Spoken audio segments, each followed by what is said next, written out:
Bana, huu ni mpaka wa Salasala na Mbezi Beach Africana. Upande wa juu tuna nyumba ya family apartment, zipo nyumba 4 tu ndani ya compound. Nyumba yetu ina vyumba vitatu vya kulala na vyote ni self contained.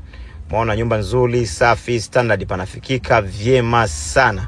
Umeona sebule yake ni kubwa, nyumba ina mpaka dining. Ukiingia hapa tuna kibalaza ambacho ndio hichi hapa. Sebule yake inaonekana kwa style hapa. Sebuleni tumekufungia feni pamoja na taa za kisasa, na pia usisahau tumekufungia na full AC.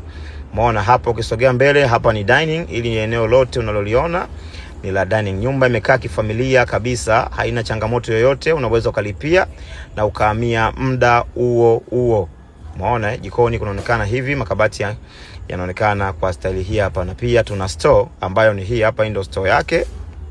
Umeona ukija hapa tuna public toilet ambayo ni hii hapa. Hii ndio public toilet, inaonekana kwa style hii hapa. Chumba chetu cha kwanza ni hichi hapa ambacho ndio master bedroom, kina full makabati ya nguo. Vyumba vyote vina makabati ya nguo na choo chake na bafu, na hicho hapo kuna heater maji moto.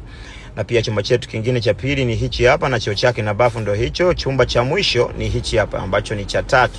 Kodi ni 900,000.